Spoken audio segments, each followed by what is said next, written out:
Okay, so today I'll be reviewing the Open Bible by Thomas Nelson. I'm kind of late to the show, but I think there's things said. I'm going to be saying some things in this video that I don't think other people really mention. They might have. There might be videos out there that they mentioned all this and you're going to hit it at the same angle, but it's always good to hear from multiple people, especially before you purchase a Bible.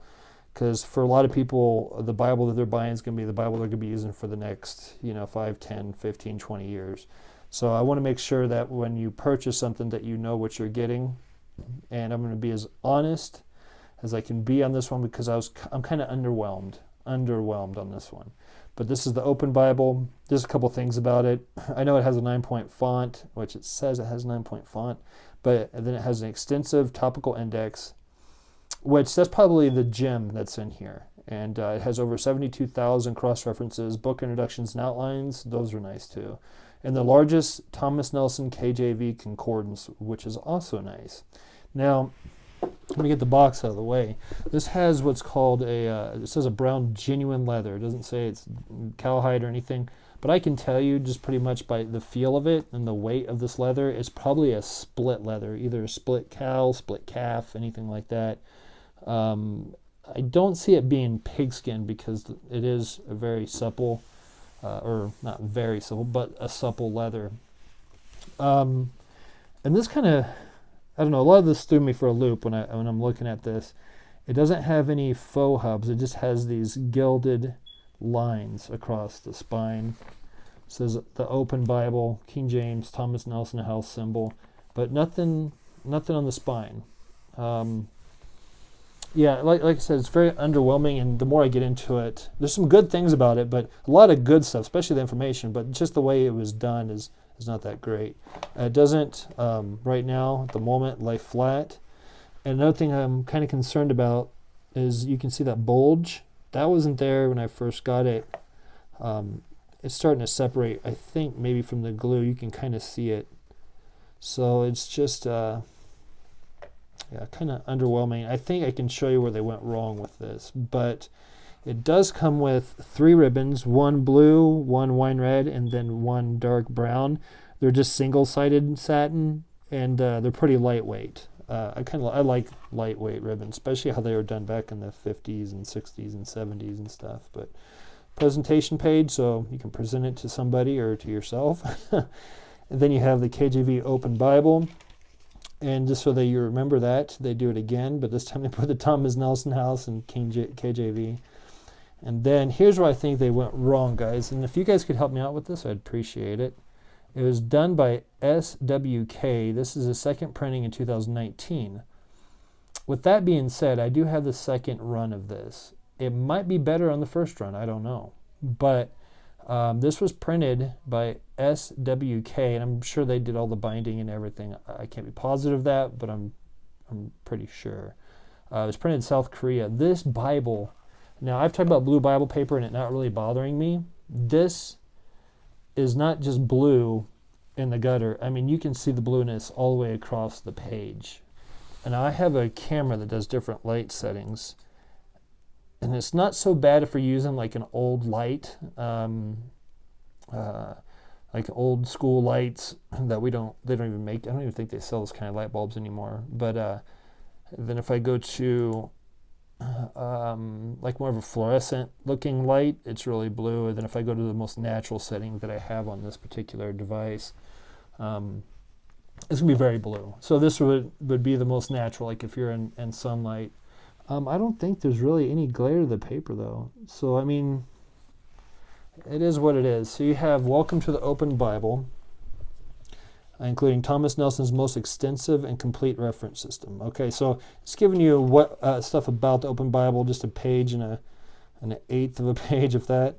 And then it has the contributors to the study aids that's in here.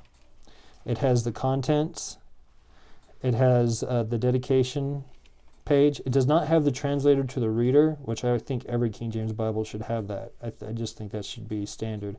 Now, I can understand it maybe not being in some really thin, like ultra thin Bibles just because of space, but really they could do it in such a way that you could even fit it in an ultra thin, But I think it should be in every King James Bible. I mean, you see it, like in new translations, you'll see their preface, and their introduction and their, the translation to the readers type of material in the new translations. It has special abbreviations, how to study the Bible, little like 5-page or 6-page article on how to study the Bible, how to study the Bible. It's pretty good. I kind of flipped through it. It has some really good points. The Christian Guide to the New Life. So this Bible is not just for Christians that already know their theology, but it's for new believers as well. So it kind of serves a bunch of different purposes, and probably why it was so popular when it first came out, and then why they did a second edition. Then they quit making it for the longest time. I don't know why. Now I marked this because I do want to show you that it does have overcast stitching, and it has it coming this way like normal. In the back, hopefully I'll remember to show you, it comes at a different, it doesn't come this way, it actually comes in the same direction, but into where the maps are, where they're thick, which I think would probably be more stable than if they did it the old school way, because I've noticed on older Bibles that have whip stitching or overcast stitching, whatever you want to call it, that can cause a lot of tension at each side of the text block and actually tear the pages apart over time as the pages get more used or more brittle over time. Okay, so here's where the real highlight of this Bible is this topical index. And it is packed, but once you open it and you want to check it out, I don't have, Lord willing I won't, and Lord, I praise the Lord I don't have bad vision, so I can actually read this from here, but it is very small. Now it does help a little bit with the red and then the black, but it's just really, really small print. If I had to guess, I would say that's like 4.5, 5 point. I could be wrong. If I am, let me know in the comment section because I'm not sure. But it's just really, really small. So if you really like this Bible, and or if that's the only reason why you want to buy the Bible is the topical index, I did a review just a couple reviews back on the Nave's Topical Bible, a digest of the scriptures done by Southwestern. Now, these are all well, if you can find one new, that'd be great. But if not, on eBay, you can get these for like $10. They're Smithsonian. It's old school. I think this is they're done in 1962 by Southwestern, and just really good paper. And it's just a topical index with a larger print. It's more bold. Gets the job done, and plus it would have more than the actual Open Bible would have. So I thought I'd throw a plug in for that thing because that thing's awesome. The ribbons did come in this one. This is the second run. They did come all just literally twisted, and you can kind of see all the wrinkles and curves, which it's not a huge deal to me. I'm just saying it just seems like it was put together poorly. There wasn't much care to the people that did the second run here. Another thing, now look at the text. It says it's a 9 point. I mean, if somebody told me that was a 6.5 or 6 point, I'd believe them. It's just not that readable, guys, and I'm just trying to be as honest as I can be. And then that makes even the cross references in the center column even harder to see. Now, I can see them, but I know this is going to cause some problems for people that don't have good eyesight, and that's why I'm bringing that out. It just does not look like a 9-point font. It really does not. And when I'm doing a review, if I remember, Lord willing, when I'm looking at the Concord, I got different Concords I want you to look at on another video. I'm going to compare the font size to this, because if I remember right, the font size in the Concord I think is 9 or 10, I'm not sure. Anyways, guys, let's go to the middle, where there's another thing that a lot of people like. Let me say this. Okay, so for each book of the Bible, you'll have an introduction with some helps here. You got introduction with helps, and then you'll have an outline of each book of the Bible that you go to, which is really good. Good stuff. So we're talking about the good stuff and a little bit of the bad stuff, but I'll give my overall thoughts on this, and if you should buy it, or should you wait? Let's see here. Let's get to the middle of the Bible. All right, where's Malachi? Malachi is right there. So after that, you have the visual survey of the Bible. Now, this is good stuff. This is really good stuff. It's got a lot of information here. Visual survey of the Bible, just a bunch of charts, timelines, the creative work of God. You have the temptation, the two Adams contrasted, which would be Adam and the fall, then the last Adam, Jesus Christ. You have the history of Israel. This does have, since I was thinking of Israel and timelines and stuff like that, this would take a dispensational view in their notes. So more like a pre-trib, premillennial, dispensational viewpoint there. The hope of the Jews. I'm not saying you can't. If you're, see, I'm post-millennial, so, but I can still learn a lot from this stuff. That would be a help. So it'd be a help to anybody. Then you go to the New Testament. Like I said, it's got the introduction. Introductions are nice on here, by the way. And then your outline. I like having good introductions and good outlines before the book of the Bible. The outline actually continues. So Matthew's got a large outline. Well, it's pretty large. It's largest gospel, isn't it? Yeah. I'm thinking that is, or is Luke larger? I think it's Matthew. But they do put the notes down here, and the notes are the same size as the text, so they're just going to be just as hard to read, unfortunately. If you have good eyesight, you might like this, but I'm not really that impressed with this. And then I saw the red letter, and it's decent, but in some areas it's definitely pink letter, so it's not completely consistent. But let me repeat what I said earlier. This is the second run. It could have been just something just wasn't right about the second run. But the camera actually makes it look a lot better than what the naked eye would see. I mean, I see blue all over, both sides, and then I see very pinkish red letter. In some areas, it's very, very pink. You can actually see a difference, and I don't know if you can look. This is a lot lighter than the camera's showing, and this is darker. So you have actually a red letter here than pink letter here. So let's go to the back of the Bible. In the back, you're going to have a really good, well, let me go through these first. I'm getting ahead of myself here. You have the harmony of the Gospels.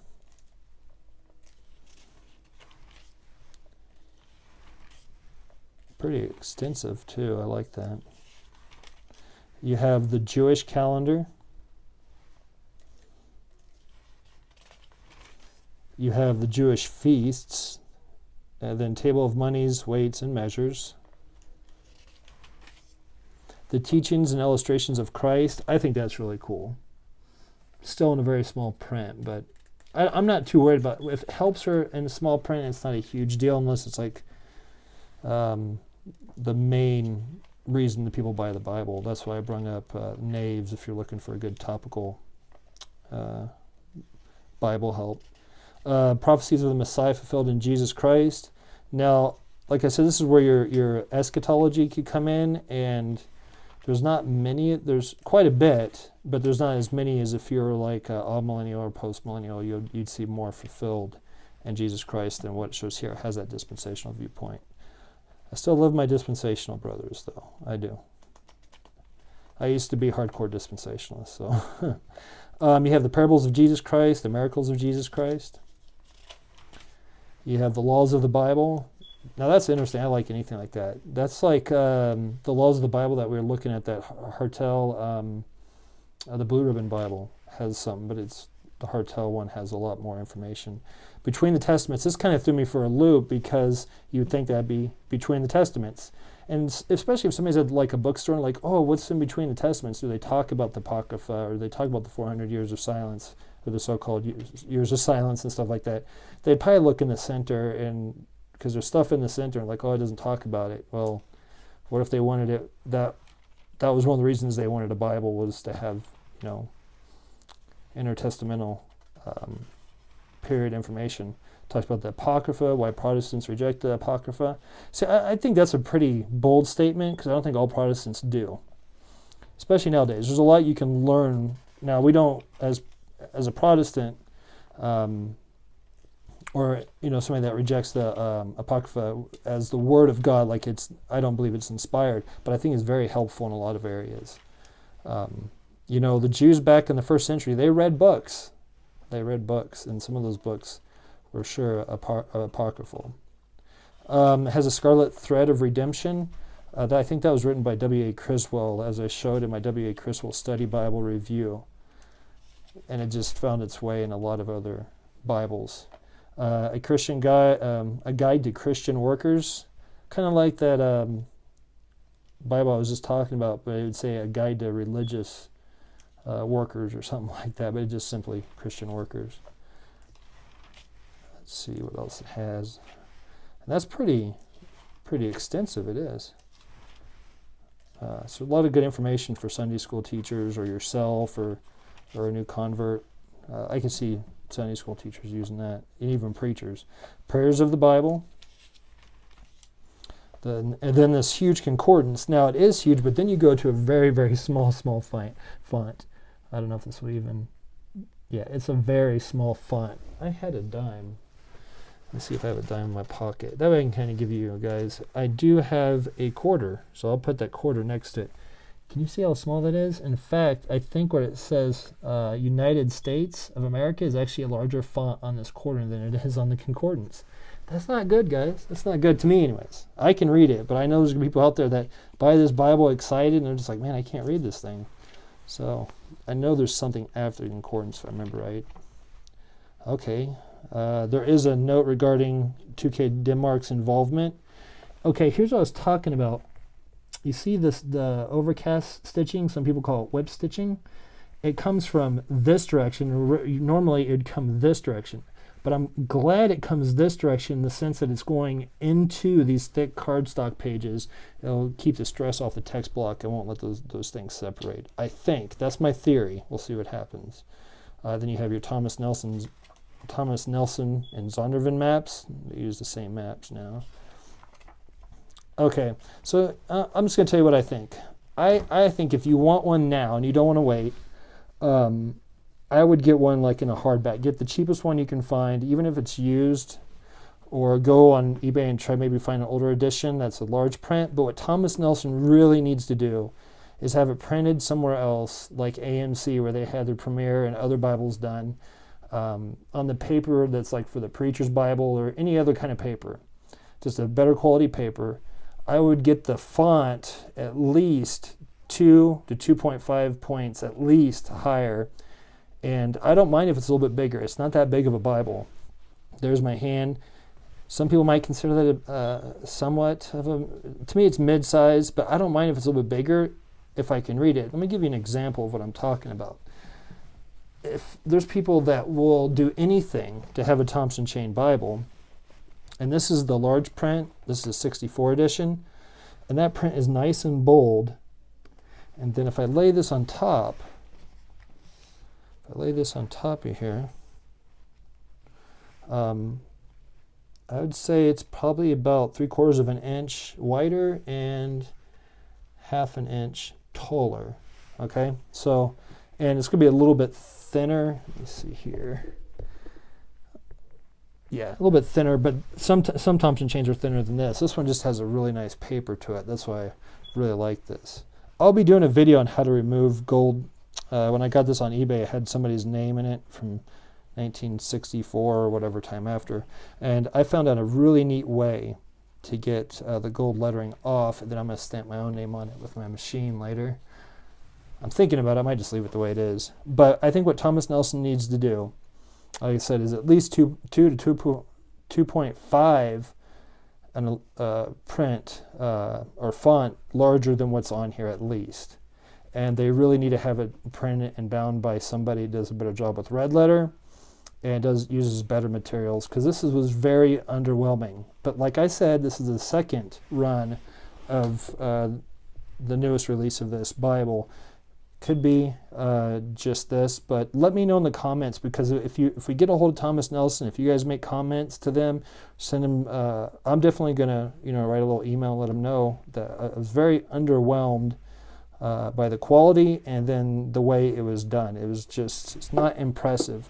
All around, if you have great eyesight, it's a good Bible, but that blue paper might bother you. If that doesn't bother you, just find it for a good deal and pick it up. But for right now, I'd say if you really want one and you can't wait, get a hardback, something that's very inexpensive, and then you're actually going to get your money's worth. Because I think this one, Do I have a retail price on this? It retails for $109.99. And guys, to be honest with you, it's not worth that. It's not worth $109.99. Now, of course, you can get it cheaper at CBD, but I would say if this Bible, if I gave a price to it, it's worth maybe $39, and that's being generous. It just feels cheap. And that's just my honest opinion. If you hate me for it, I'm sorry. But like I said, it's a second run. It could be completely different than the first run. I don't know. But and enjoy your help in the comments. So until next time, guys, good day and God bless.